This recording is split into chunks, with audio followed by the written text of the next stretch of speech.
Help me! কিরে, শরীর দেখাতে চাস? তো এখানে কি করছিস? Help me! গলিতে যা, অনেকে Hot আছে। drop. Stay alert. ভার্সিটির পরিবেশ নষ্ট করিস না। অবশ্য তোদের মতো মেয়েরা এছাড়া আর কি বা পারে, হ্যাঁ? হঠাৎ এমন কথা শুনে পেছনে তাকালাম, দেখলাম শুভ্র ভাইয়া কথাটা বলছে। নিজের চোখকেও বিশ্বাস করতে পারছিলাম না, তাই কান্না করে দিলাম। Got a gun! আমি শিশির। ভাবছি আমাকে এতগুলো কথা বললো সে শুভ্র ভাইয়া। উনি আমার খালাতো ভাই। Got a gun! ছোটবেলায় মা বাবা দুর্ঘটনায় মারা যায়। তারপর থেকেই আমি খালামণিদের বাসাতেই থাকি। খালামণি আর খালো আমাকে নিজের মেয়ের মতোই মানুষ করছে। কারণ অনেক প্রথম বর্ষে আর শুভ্র কিন্তু কোনো এক কারণে শুভ্র ভাইয়া আমাকে পছন্দ করে না। কেন করে সেটা আমি জানি না। এই, একদম ন্যাকা কান্না করবি না। নিজের ওড়না যখন শরীরে রাখতে পারিস না, তখন পড়িস কেন? শুভ্র ভাইয়ের কথা শুনে নিচের দিকে তাকালাম আর দেখলাম ওড়নাটা সরে গেছে। আসলে ভাইয়া আমি খেয়াল করিনি। চুপ, একদম Good চুপ। job. আর একটা কথা বললে গাল লাল করে দেবো, বেয়াদব মেয়ে।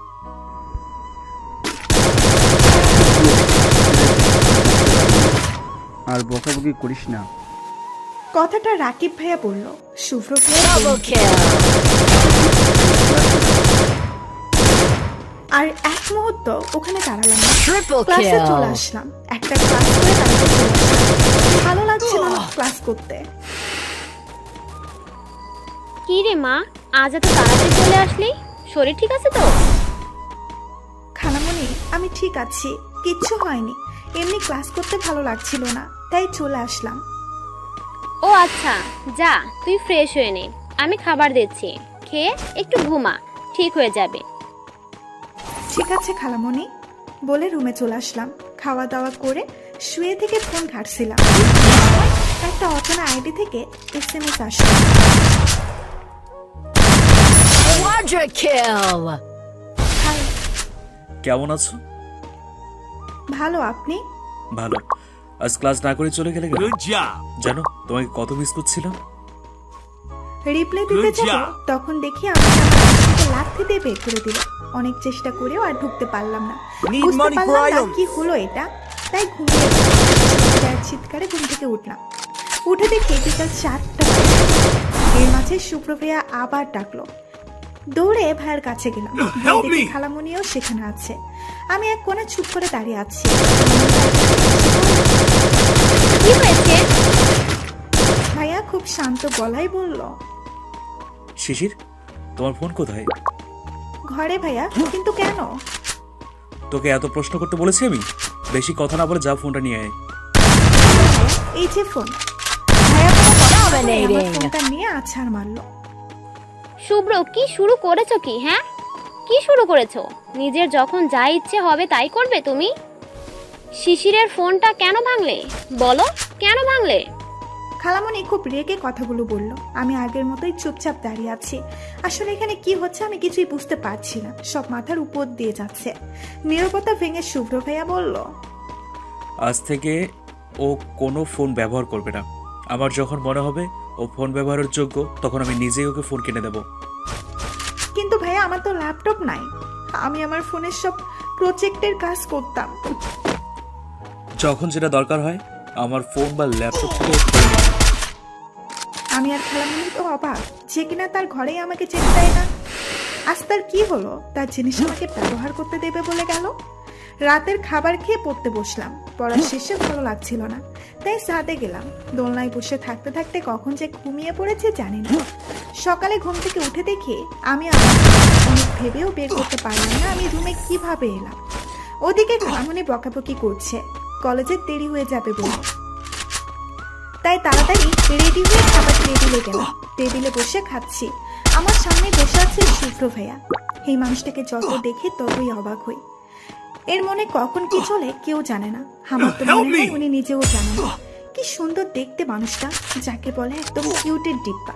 ফর্সা চেহারা, হাইট হবে হয়তো 6 ফুট, কোচা কোচা দাড়ি, জিম করা বডি, আর ঠোঁটের নিচে একটা ছোট্ট তিল। মনে হচ্ছে এই তিলটাই তাকে আরো বেশি সুন্দর করে তুলেছে। এত সুন্দর কেন এই মানুষটা? ওই, এমন ভাবে তাকিয়ে আছিস কেন? আমাকে যে খাবার দিয়েছে তোকে একই খাবার দিয়েছে, তো তাকিয়ে আছিস কেন? আমার পেট খারাপ করতে চাস নাকি?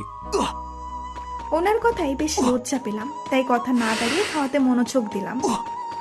শুভ্র, তুই আর শিশির তো একই কলেজে যাস, দুজনে একসাথে যেতে পারিস না? ওকে সাথে নিয়ে যাবি। মা, লাইক সিরিয়াসলি? আমি আর পারিনি ওকে নিয়ে যাব। তুই ভাবে কি করে? হ্যাঁ, বলে চলে যাচ্ছিল, আবার ভেতরে এসে আমার হাতে ওনার বাটন Killing spree. আজ থেকে এই ফোনটা সাথে রাখবি, ওকে? আমি শুধু মাথা নাড়ালাম, তাকে হ্যাঁ বুঝালাম। এইভাবেই কেটে গেল 4 মাস। আর শুভ্র ভাইয়াদের বিদায় অনুষ্ঠান। কলেজের সকলেই শাড়ি পরবে, আমরাও আজ শাড়ি পরেছি। খালামণি, দেখো তো আমাকে কেমন লাগছে। রে বাপ রে বাপ, আমার মামাইটার এত সুন্দর লাগছে কেন? পেছনে ঘুরে দেখি খালু কথাটা বলল। আমি গিয়ে খালুকে জড়িয়ে ধরলাম। খালু, সত্যি সুন্দর লাগছে আমাকে।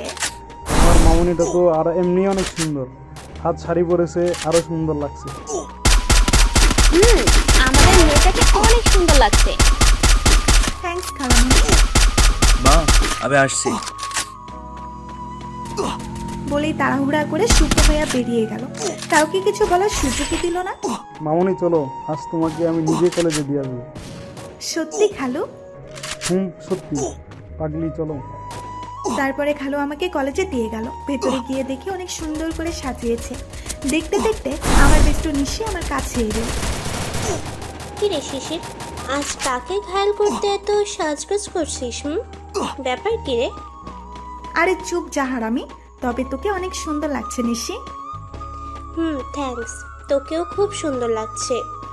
চল স্টেজের দিকে বসি। পেছন দিকে বসতে যাচ্ছিলাম, এমন সময় রাকিব ভাইয়া এসে বলল, আপু, তোমাদের জন্য সামনের সিট রাখা আছে, তোমরা দুজন ওখানে এসে বসো। আমরাও আর কথা বাড়ালাম না, সামনে গিয়ে বসলাম। সামনে তাকাতে শুভ্র ভাইয়াকে চোখে পড়লো। কালো পাঞ্জাবি পরেছে, কালো জিন্স, কালো সানগ্লাস, যাকে বলে একদম পারফেক্ট বয়। সারাদিন অনেক মজা করলাম। মাঝে মাঝে আমি নিশি আর আমার বন্ধুরা মিলে গল্প করছিলাম। এমন সময় রাফি ভাইয়া এসে আমার সামনে একটা ফুল দিয়ে হাঁটু গেড়ে বসে বলল। আমি এমন পরিস্থিতিতে কি বলবো বুঝতে পারছিলাম না। চুপচাপ দাঁড়িয়ে আছি। কোথা থেকে শুভ্র ভাই এসে আমার পাশে দাঁড়ালো, আর উনি যা বললো তাতে আমার মাথায় আকাশ ভেঙে পড়লো। আরে রাফি, সব জেনে শুনে আসবি তো, না জেনে ভুল জায়গাতে এসে বলবি। Killing spree. মানে তুই যাকে প্রেম নিবেদন করলি সে অলরেডি অন্য কারো। কি বলতে চাস ডাইরেক্ট বল। মানে দুজনের বিয়ে ঠিক হয়ে আছে, ওর পড়া শেষ হলে ওর বিয়ে।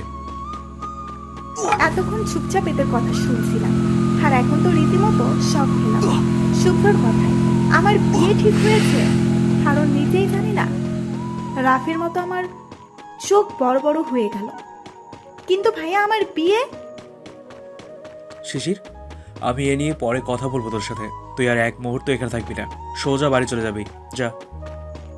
আমিও আর কথা বাড়ালাম না, মনের মধ্যে হাজারটা প্রশ্ন নিয়ে বাড়িতে চলে আসলাম। এভাবেই দিন যাচ্ছিল। শুভ্র ভাইয়াও এখন বেশিরভাগ সময় বাড়িতেই থাকে, সব সময় বইয়ের মধ্যে মুখ গুজে থাকে। একদিন সকলে নাস্তা করছিলাম, শুভ্র ভাইয়া আর খালু আমার পাশে বসে খাচ্ছিল। হঠাৎ খালু বলল, দেখ মা, আমরা ছোটবেলা থেকে তোকে নিজের মেয়ের মতো মানুষ করেছি। কোনো মা বাবাই চায় না তার কলেজার টুকরোকে অন্য কারো হাতে তুলে দিতে, কিন্তু মা নিয়তি বড়ই নিষ্ঠুর, নিজের কলেজার টুকরো মেয়েকে অন্য কারো হাতে তুলে দিতে হয়। আমাদেরও তাই করতে হবে।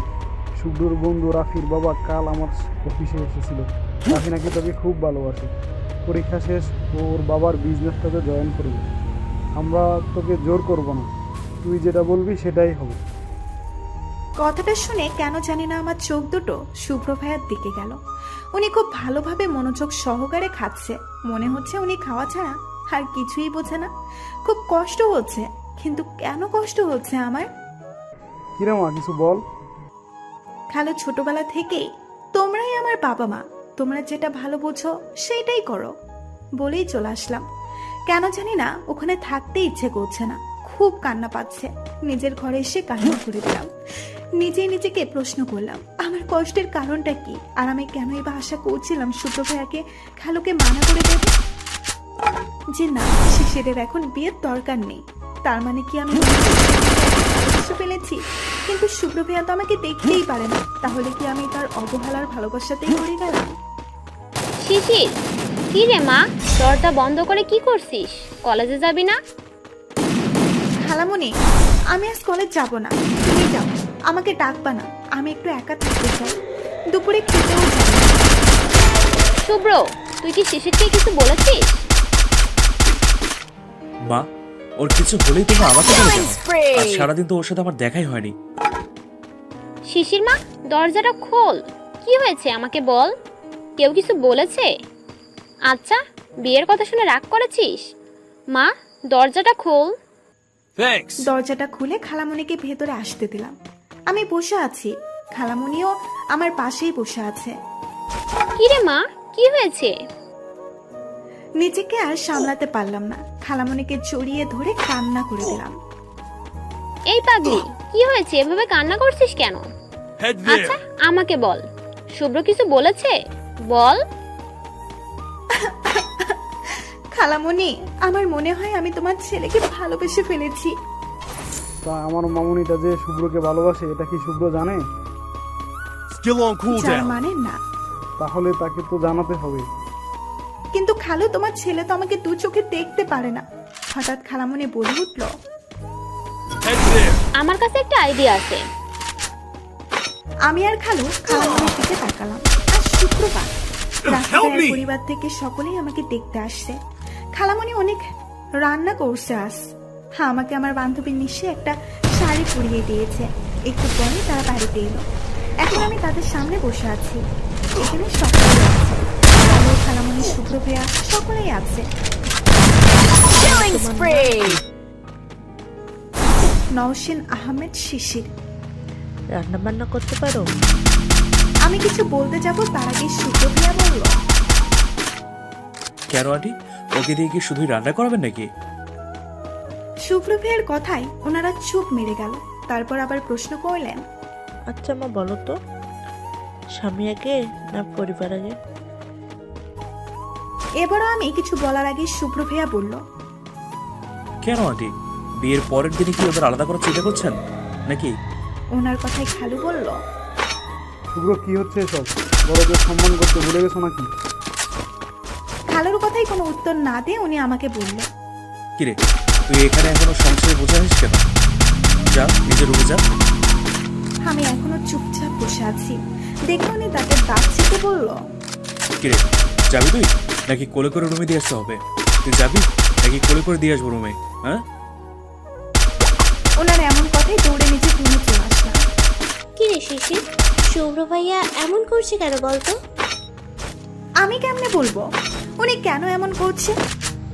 আমার মনে হয় আমি জানি, বুঝলি শিশির? কি জানিস, বলে ফেল। আমার মনে হয় শুভ্র ভাইয়া আর তোর মাঝে সামথিং। মানে? মানে আমার মনে হয় শুভ্র তোকে পছন্দ করে, তাই তোর বিয়ে হতে দেবে না। সত্যি বলছিস তুই? বিশ্বাস কর মাইজান, তোর কথা যদি সত্যি হয় আমি তোকে তেলা পোকা স্যুপ খাওয়াবো, টিকটিকির মালাইকারি খাওয়াবো, ইঁদুরের ডিম খাওয়াবো। ওয়াচ্ছি, তুই এইসব কি বলছিস? মাথা ঠিক আছে তোর? এইগুলো কেউ খাইছি? বলেই ও রুম থেকে চলে গেল। আমি মনে হয় ভুল জায়গাতে ভুল কথা বলে ফেলেছি। সে যাই হোক, তাতে আমার বাপের কি? পরের দিন জানতে পারলাম উনি নাকি ওদের বলেছে। যা হবার আমার অনার্স কমপ্লিটের পর হবে। এখন যেন এ বাড়িতে কারো কোনো বিয়ের কথা না তোলা হয়, না বলা হয়। বলেই চলে গেছেন। তাই রাতে ভাইয়াও চলে গেছে।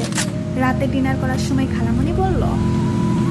রাফি বাড়ি থেকে ফোন দিয়েছিল, ওরা শিশিরের পড়া শেষ না হওয়া পর্যন্ত অপেক্ষা করবে। আর এতদিন রাফি শিশিরের সাথে টুকটাক কথা বলতে চায়। আমি বলে দিয়েছি কোনো সমস্যা নেই, কথা বলতে পারে। আমি তো শিশিরের নাম্বারটাও দিয়েছি। Killing spree. ছেলেটাকে আমার খুব ভালো লেগেছে, তাই আমিও চাই আমার মেয়েটাকে ওর হাতে তুলে দিতে। শুভ্র ভাইয়া শুধু বলল। মা, তুমি তো বিদ্যুতের গতিতে ছুটছ, এত তারা কিসের? নাকি এখন ওকে তোমাদের বোঝা মনে হচ্ছে? হতেই পারে, সারা জীবন তো আমাদের বাড়িতেই কাটিয়ে দিল। কথাটা শুনে খুব মন খারাপ হয়ে গেল। মাথা নিচু করে বসে আছে। খুব বিরক্ত লাগছিল। ফোনের দিকে তাকিয়ে দেখি রাফি ভাইয়া ফোন দিয়েছে। কে ফোন দিয়েছে? রাফি ভাইয়া। ও আচ্ছা, যা রুমে গিয়ে কথা বল। আমিও রুমে চলে আসলাম।